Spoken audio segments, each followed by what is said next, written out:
I just checked CoinMarketCap, and in the last 24 hours, Tether has traded over 30 billion, right? It's the most actively traded cryptocurrency. And if you look at really, cryptocurrency volume for the past year and a half, Tether has been top 3. And despite being highly centralized and lacking transparency, right? So I think, many in this room acknowledge kind of the benefits of a far more decentralized, transparent alternative to something like Tether.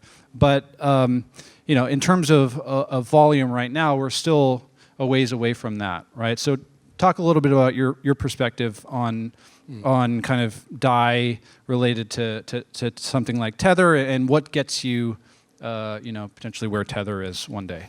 Okay, well, there's a couple of things I'd like to unpack from that, if you don't mind. The first one is having a look at the volume that is traded over a 24-hour period.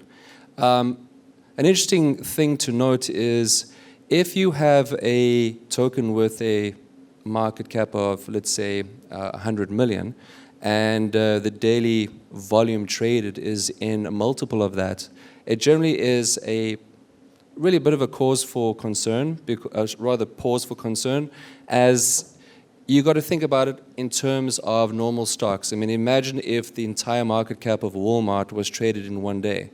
Now, why is that happening? What's the reasoning behind that? And this brings us back to the way that the exchanges around the world are fragmented, and as a consequence, each one is trying very hard to promote itself and induce people to come in and use their exchanges.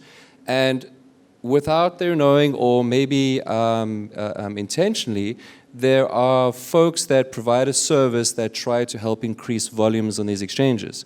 So consequently, the volume that you talk about with Tether, well, we've got to try and deconstruct that into that which is real and really is behind actual transactions versus those that are, let's just say, helping the volume look a lot better than it is. So that's the first thing you need to really unpack. The second part, and this goes towards centralized stablecoins as a whole, is the fact that they do hold a very opaque risk profile. So consequently, you don't get to see really what that risk is, as opposed to DAI, where everything is completely transparent. Having a look at the Maker website, you can literally drill down into the actual CDPs that generate DAI. It's almost like casting your mind back to 2008 and having a look at the collateralized mortgage-backed securities and saying, well, what happens if I could go to the bank and look all the way down to the residential properties? Well, in this instance, a decentralized stablecoin like DAI allows you to do it. Now, in terms of scale, well, scale is also a function of the robustness of the space. And if you think about where Tether is, as an example, or even the other fiat-backed stablecoins, there is a simple idea of taking dollars and transferring them into tokens. So it's a substitute. Where in MakerDAO, with respect to DAI, there is no substitute. It's actually an extension of the use cases for fiat-backed currencies like, with fiat currencies such as the dollar. Got it. Okay. Well, so wash trading aside, I think though it's still fair to say that kind of real cryptocurrency trading, people that are speculating on Bitcoin and ETH in and out of a stable cryptocurrency, Tether is still kind of orders of magnitude more than DAI right now in terms of volume, right? Oh, I would agree with that. In fact, I would reference Bitcoin directly and say, well, what percentage of that volume is considered to be actually transactionally based, to be so-calledly real? And there was an analysis that came out that, I forget the name of the company, I think it was Bitmain Asset Management, I stand to be corrected though, that reflected that around about 4% of that volume was actually so-calledly real and really supported proper transactions. So that's with respect to Bitcoin. The analysis needs to be extended further to other tokens, including Tether. So the idea here is what percentage of wash trading really is affecting the volume. And to that extent, I don't know. But when you have a look at DAI, because everything is decentralized, you can look at all the trades that's done and said, well, everything on the back of it is clearly real, because you can literally go and check it for yourself. So in terms of order of magnitude, in terms of where we are, well, the one thing that I maintain is that fiat-backed stablecoins, and they will definitely disagree with me on this one, they don't scale. The reason they don't scale is because you're putting a lot of risk on a single balance sheet. To a certain extent, you may even change the risk profile of those entities holding that balance sheet. So I'm of the opinion that we need a lot more fiat-backed stablecoins. They, for me, there isn't a Lord of the Rings kind of analogy here where, one to rule them all. I believe we need as many as possible because we need to get these different risk profiles out there so that users have a choice and they can pick one over the other for different reasons. And that's the same with respect to MakerDAO and DAI. It has a different risk profile, it has a transparency, but it also comes with respect to an architecture that everyone can use. So it will fulfill certain use cases where fiat-backed stablecoins or centralized stablecoins will not. And one of those use cases seems to be trading on DEXs, right? I think if you look at something like Tether, it's likely that 90% plus of kind of Tether volume is happening on centralized exchanges, right? Where my guess would be with DAI, it's flipped, right? Something like that. Yes, that's correct. That's correct. Got it. But to that end as well, you have to look at the exchanges that have been represented here. The likes of Binance and Coinbase, they have substantial real volume, but then there are others that haven't actually given you a full breakdown of what their volume is in terms of what they consider to be real and not. But again, I'm not casting aspersions. It really is just the nature of the beast right now, and we need to be cognizant of it, or else we'll fall foul of thinking that something like CoinMarketCap is showing pure and reflective numbers, where they're not. You need to actually take the next step of filtering for this particular issue, and then understanding clearly what that time series of prices, what the time series of volumes really indicate. Okay. So to me, there's really three interesting kind of use cases for stablecoins, and really I see us getting there in stages. I'm curious kind of how you think about this, and particularly like how you think about building DAI for one of or all of these kind of stages, right? So the first, which we've talked about, right, is trading, right? For cryptocurrency traders that just want to stay in cryptocurrencies and trade in and out of more volatile assets, right? That's a clear use case that I think has product market fit to a large degree. The second is decentralized applications that fundamentally need a stable kind of medium of exchange, right? And so something like Augur, for example, which we're going to be talking about later on the prediction markets panel. I mean, Augur, right now, for V1, you need to use ETH, right? And so if you're someone that wants to speculate on the presidential election, you must speculate on ETH and then the market, right? And so DAI is absolutely needed for for something like that. So that's kind of two.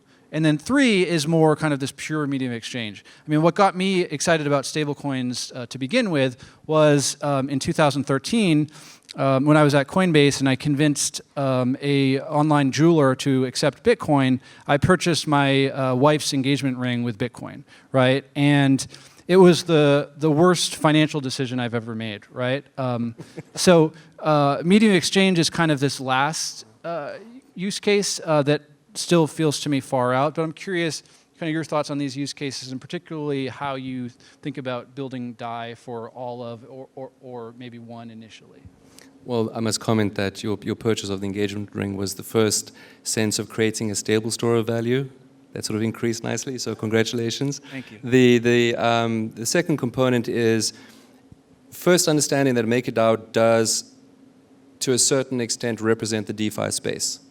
And what I mean by that is we've got stakeholders that contribute towards this protocol, and in order to make it robust, in order for the DeFi space to be robust, you need to be able to lockstep grow this economy appropriately, which means you need a diversified set of use cases, diversified set of stakeholders. So to your point, right now, what are we seeing is a concentration on traders, on leverage traders. And that's great because that's a start where everybody understands what's going on. But at the same time, we are also focusing on around 300 integrations, of which 160 have already integrated with the MakerDAO protocol. And on top of that, there is about 85% of the space in the decentralized finance space that is literally using DAI. Now, that comes down to the supply and demand function. And as you pointed out, what does that look like? How do we go about making sure that there's always going to be sufficient supply? That is the collateral that we're going to use. That's understanding where ETH comes in and why that has an impact on our protocol, but more importantly, where the demand is coming from. As far as I'm concerned, one of the principal tenets of a stablecoin is to facilitate transactions on-chain, which is the basis of growing any economy. If you don't have that ability, you're not going to see the goods and services. You're not going to see the demand. You're not going to see what I effectively think is the dovetail effect with the traditional economy that your on-chain economy can be. And that's where the potential is, and that's where we are trying to focus our efforts. Going from a more concentrated stakeholder view with leverage traders all the way through to simple transactions where right now you can actually get a Wirex card, put your DAI on it, and go buy yourself a cup of coffee across the road. So everything is we are trying to consider every aspect where demand becomes well diversified. Got it. Okay.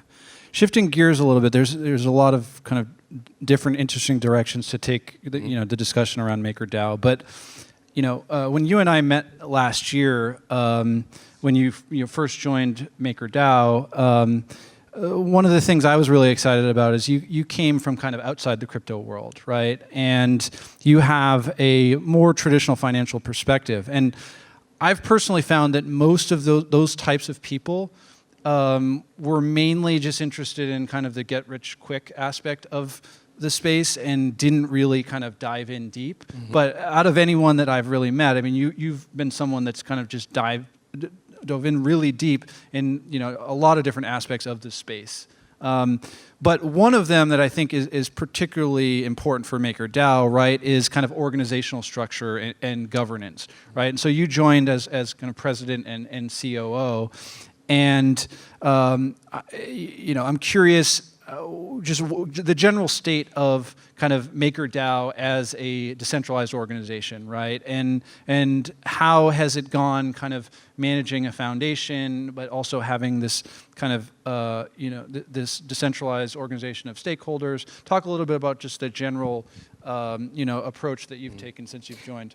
Well, the first thing that really had to be made clear is that there is a very important asset that the foundation looks after, and in order to allocate that asset efficiently to achieve the objective of bootstrapping the MakerDAO protocol, we need to make sure that that thing was structured appropriately, housed appropriately in the right vehicle in order to achieve our objective. And when you're talking about that asset is MKR, right? No, the asset we're talking about is the wallet that holds MKR specifically in the foundation. So the first thing is structure it appropriately, because you need to be able to go into the traditional world. You need to have service providers. As I said previously, this is a reflection of the DeFi state, of the state of DeFi. Folks need to realize that if you want to engage with the traditional world, you need to be structured appropriately. You need to be in a vehicle. You need to be in a structure that your bankers understand, that your service providers understand, that your counterparts understand. And to that end, there needs to be a clear delineation between the fact that the MakerDAO protocol is a decentralized autonomous organization on-chain, where the foundation is set up as a super user. So it's a user like any other MKR token holder, but effectively it's just a super user with the responsibility of helping to facilitate the protocol. Bootstrap it in a lockstep fashion so that we can get demand and supply balanced appropriately as it grows. Because from our point of view, and again, I'm sure there'll be a lot of debate in this, but we think that the decentralized stablecoin is the only one that can really scale. Because MakerDAO's stablecoin, funnily enough, is a byproduct. The actual product itself is the protocol. The protocol can be used in the back of, for instance, one of our partners, TradeShift. They're using this protocol as an invoice factoring engine, or they'd like to. And then with respect to banks, they can use this protocol as a part of their payments infrastructure. So it really depends on what you want to use this thing for. So the aspect here is we have a really firm tool that can input or use any type of collateral that will allow us to create whatever kind of supply that we wish to have. So you talk about where are we with respect to Tether, that really is a function of time. Also, it's a function of adoption as well. So particularly as it relates to kind of managing the foundation, maybe talk a little bit about, I think people are interested in how those decisions are made, right? How are funds allocated? I mean, you had a ecosystem fund that was kind of, funding projects in the space. Just talk about that kind of process. And I understand, things have evolved a bit as well. So maybe talk a little bit about that. Well, we're at the point now where it really boils down to creating an efficient vehicle that allows you to allocate the resources appropriately. Firstly, internally to achieve the objective. The objective is bootstrap the MakerDAO system. You need people in place. You need folks that know how to operate in the regulatory space. You need folks that understand how to interface with legal. You need the complexity of an organization to be able to support the bootstrapping. So that has to be put in place. Policies, procedures, and understanding, but without losing the culture, which is exceptionally important. I mean, we are coming from a place where you have the anarchists and the liberal folks that created this technology, and in essence have created a revolution. And I think they've won. But the problem being is that, generally you feel like a revolution should come with fire and brimstone, and then Phoenix rise from the ashes. But in this case, it just came kind of subtly. And we're in a position now where so many people are considering what blockchain means to them in terms of efficiency, value add, structure, and purpose.